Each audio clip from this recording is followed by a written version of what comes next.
All right then, Adam, lay it on me. Best or favourite prank you've pulled on someone? I stuck a condom to the top of someone's microwave, and when they defrosted some bacon, it melted the condom onto the bacon. Bet that bacon tasted rubbery. Hey, I'm a comedian. When it comes to George Clooney, there are generally two kinds of videos or articles made about him. One's talking about how handsome he is, or one's talking about how much of a legendary dick he is to his friends and family. This is one of the latter. When you say legendary dick, you don't mean that in a negative way. No, we should clarify that straight away. Like, George Clooney is a very nice man, and we use the term dick in the most diplomatic and nicest manner possible. He's a dick, but in a very funny way, something we'll cover in a moment. But, right, I do think I need to, establish, George Clooney is one of the nicest men in Hollywood. Something no better summed up than by the time he gave, I think it was either 11 or 14 of his closest friends, $1 million in cash each. Have you heard about that story with George Clooney? This is a true story, by the way. No, I've not heard that. Well, this story actually sounds like the setup to another Ocean's movie, because it started with George Clooney gathering some of his closest and most handsome friends into a room, in which there was a big table that all sat around with a briefcase in front of each of them. And George Clooney made small talk for a little bit before saying, "I'd like each of you to open the briefcase in front of you." And when they did, each person found $1 million in cash inside the briefcase. Fucking hell.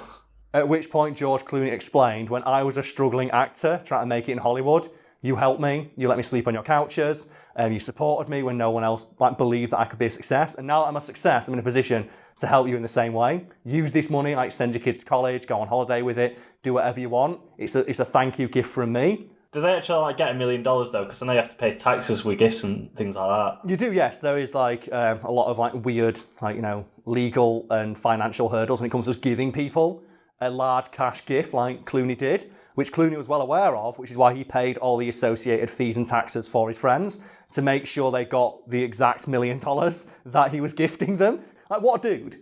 He's going to give a bunch of our friends $1 million each for being a nice guy. What's really... the Fight Fiend version? It'd be just pints. Yeah. Well, I do that, don't I? Whenever we all go out for a drink, I always make sure I get the first round in and say thank you for helping me out. Maybe if I get to George Clooney's level, I'll do more. Other nice things that he's done. It's do you know he's in those Nespresso ads? He probably gets paid a lot of money for those, right?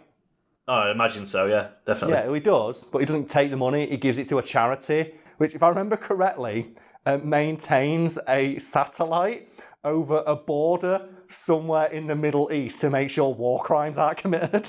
Jesus, that's deep. He's like, I want to use all my money to make sure shit stays on the fucking level in this area of the world that no one gives a fuck about. Because George Clooney gives a fuck.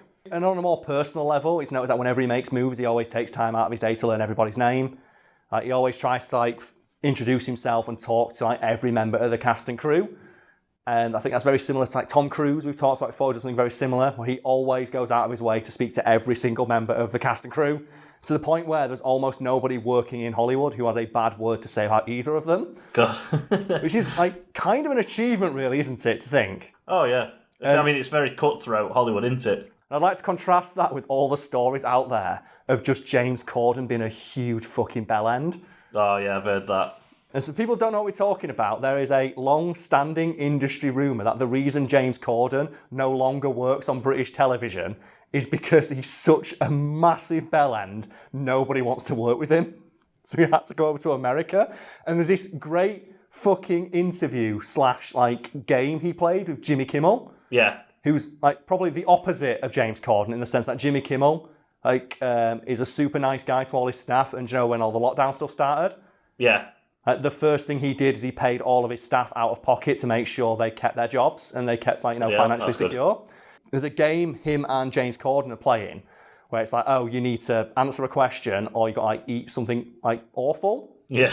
And the question he asks James Corden that makes him just sweat with fear is, name one of the camera people working in this room right now. And James Corden just can't answer it. Yeah. Name one of the people you've worked with every day for the last year, and he can't.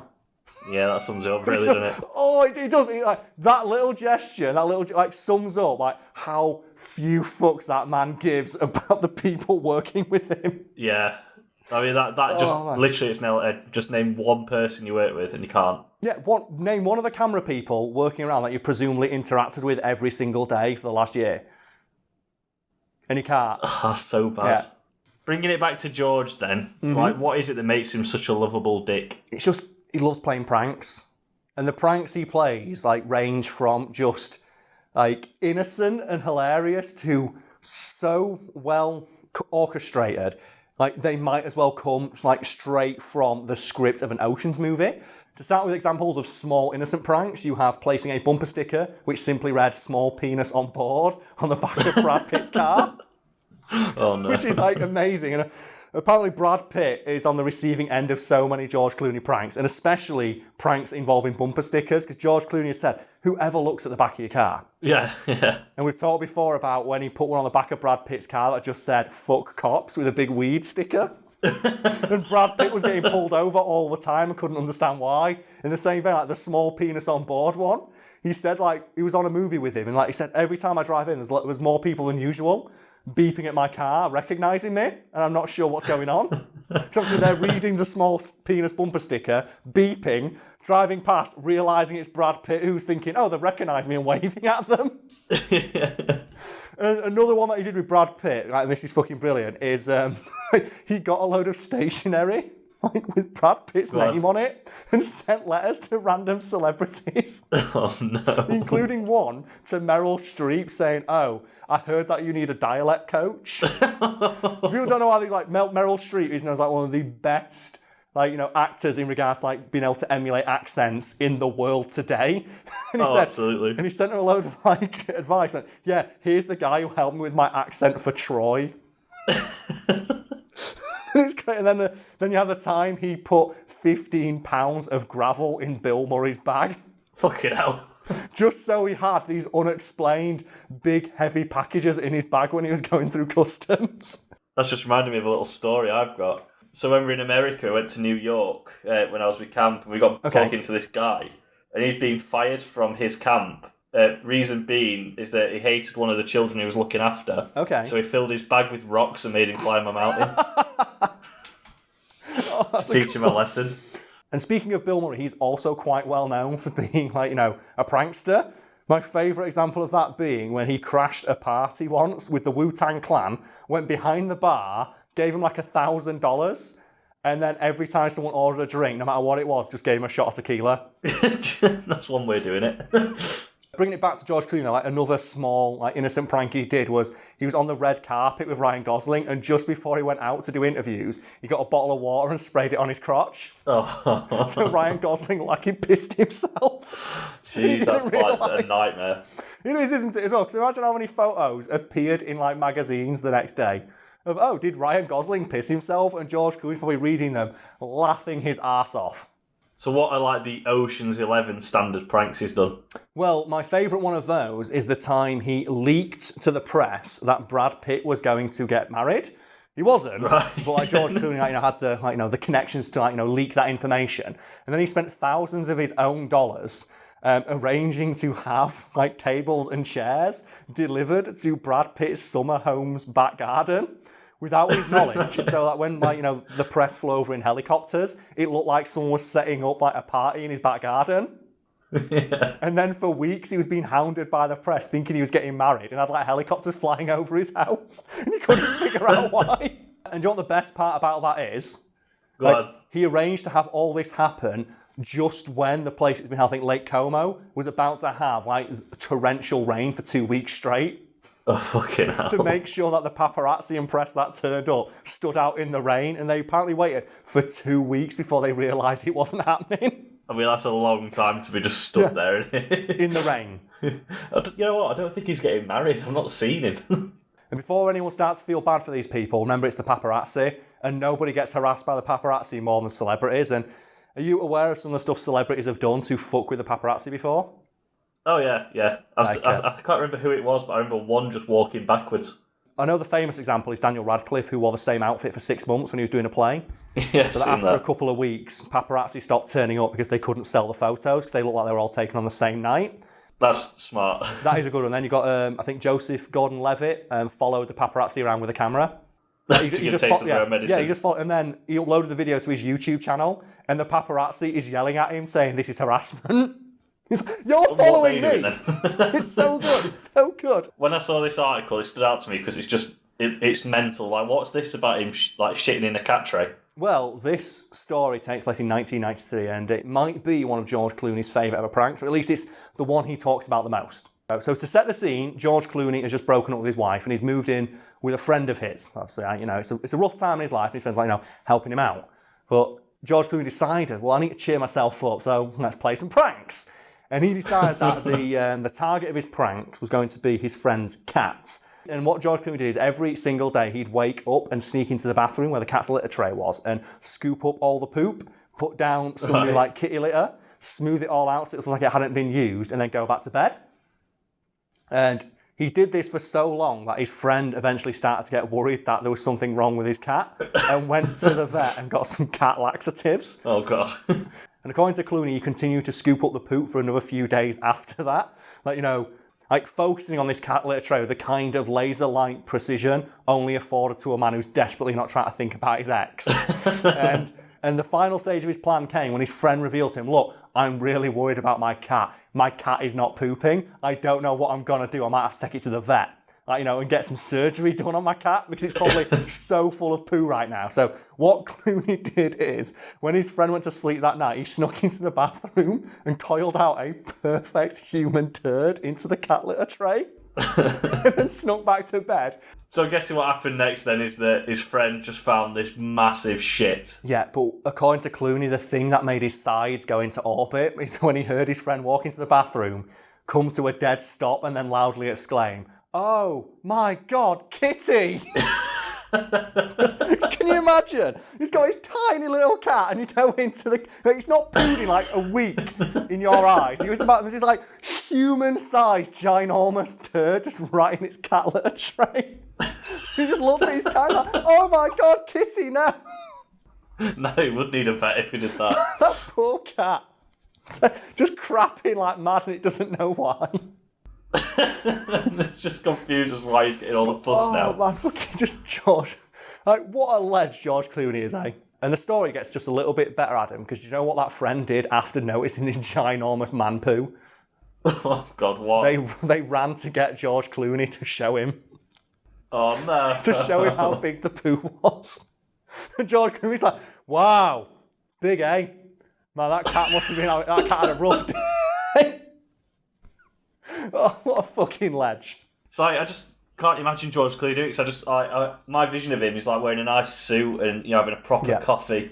And then just an impeccably well-groomed man. Yeah. Like just walking around his palatial mansion, just doing celebrity things. Just the idea that for weeks he was just skulking around his friend's apartment, scooping up cat shit at 2 in the morning is amazing. I mean, that's commitment, isn't it?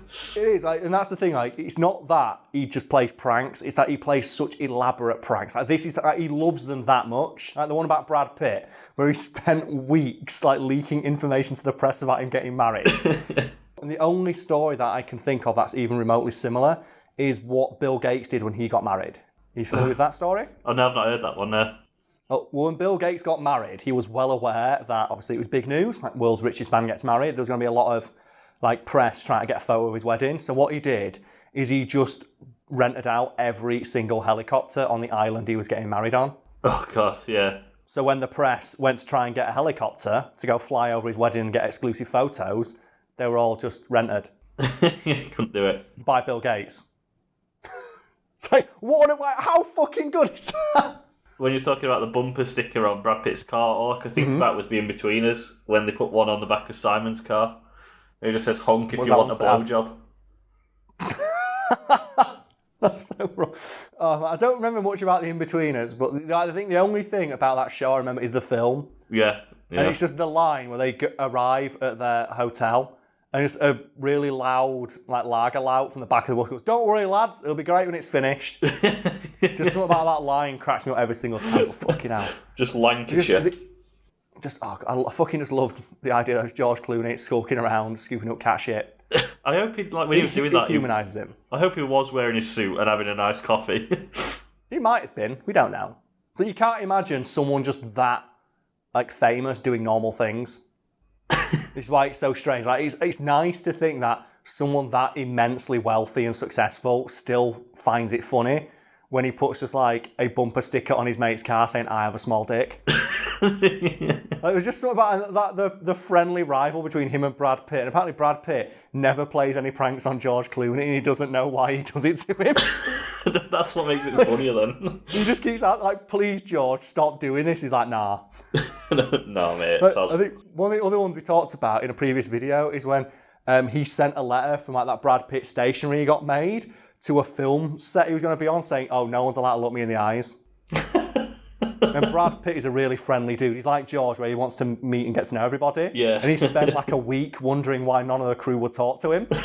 And he's just sitting eating his lunch alone. He's like, "Why is no one talking to him?" And he kept trying to talk to staff, and they just hurriedly walk away. And he couldn't figure it out, so he found out George Clooney had sent a letter to him saying, "Don't talk to me, don't look me in the eye." That's good.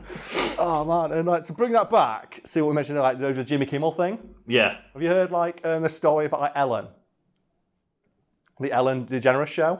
Yeah. I've not heard the story. Oh, well, basically, she told all her staff to get fucked. And they were asking, "Oh, are we going to get paid?" And she's like, "Nah." And they're just like, there's so many stories about her just being a legendary dick, but not in like, the cool George Clooney way. Yeah, just where he's like, he's a lovable, roguish dickhead. Like, she's just a huge fucking asshole. Like James Corden on steroids. And the story's like, oh yeah, she doesn't let people look her in the eye and she'll fire people for talking to her. It's like, how dare you talk to me? And I just wonder, like, why can't everyone just be like George Clooney? I know, I had like, one comedian. He's more famous. Oh, okay, go on. Tell me the story. Go for it. I had one comedian when I used to be manager at my old job, and he walked into our stage door, kicked off with whoever was on stage door, and then when I went down to see him, I said, "You all right?"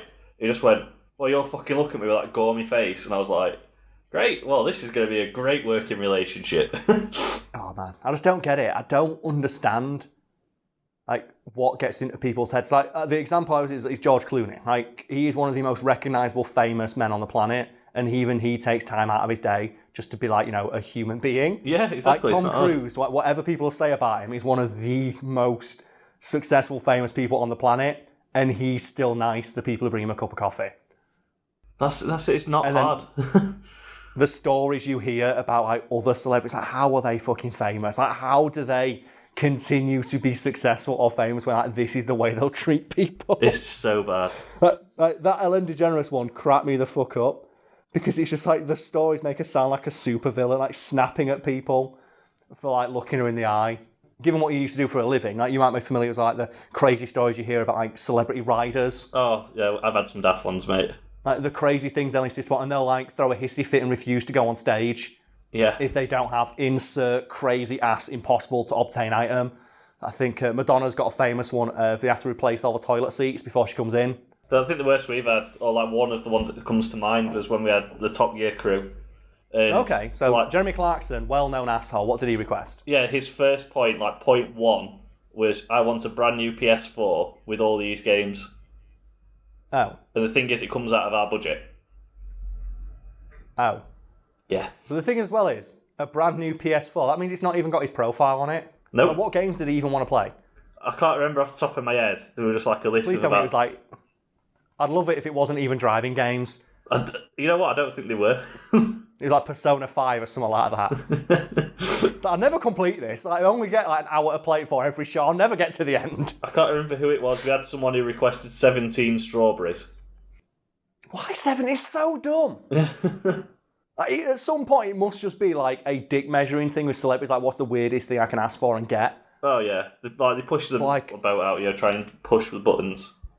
That's why one of my favourite ones is the band Reliant K. And they're a Christian rock band who were like famous back in the day. And their rider was always just, we want Sprite and Skittles because we don't drink.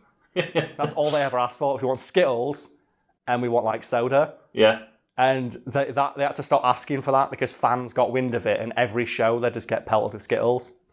Yeah, we've had some... They had to stop like, please stop throwing Skittles at us. The easiest ride I've ever had was someone who just turned to me and he says he wants a banana and a local paper.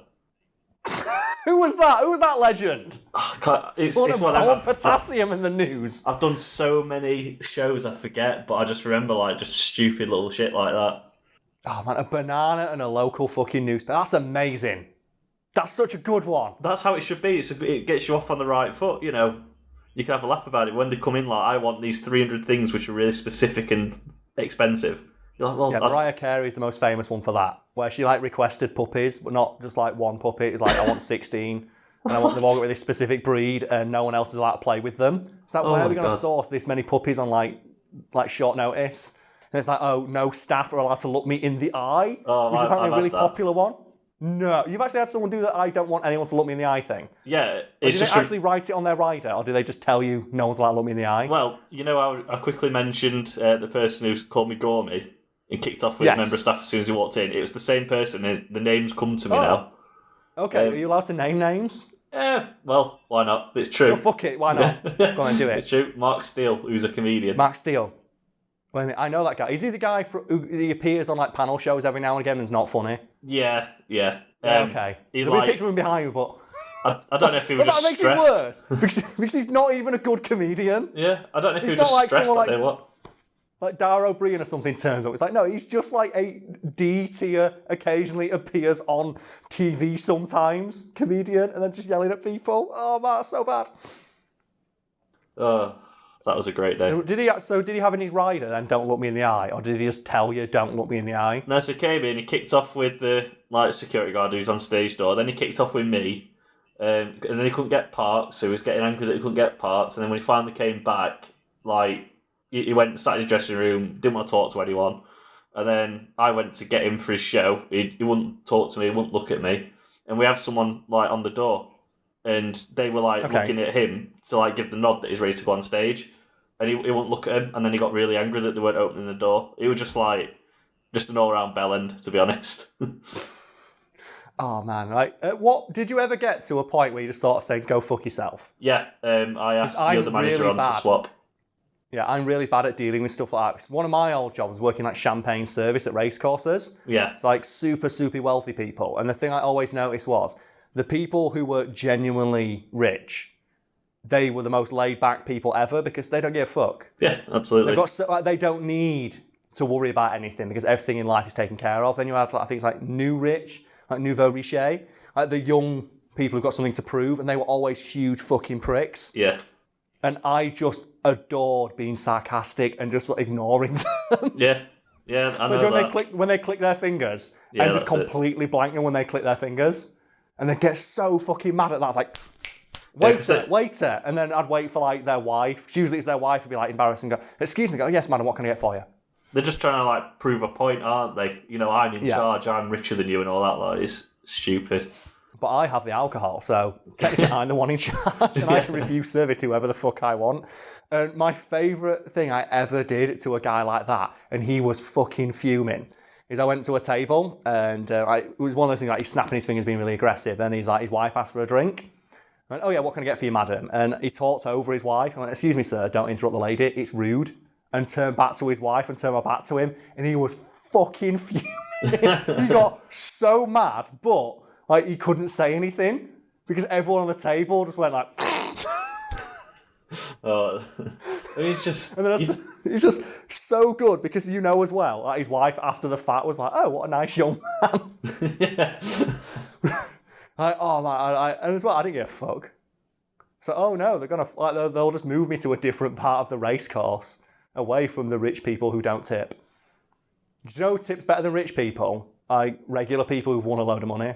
Oh yeah, because they're just enjoying that moment, aren't they? Yeah. But I remember that one though, and I think the first tip I ever got was a fake £20 note. It was from a rich guy, and I was really mad. And he recognised me a few weeks later, and I went, "Oh yeah, you gonna look after us again?" I went, "Yep, I sure will," and just reported him to my manager. I went, "Yeah, you gave me fake money last time," and I just saw him getting quietly escorted out of the tent. Yeah, and I was really happy when I saw it. Because the best bit was his entire table stayed and he got kicked out. It's no one went with him.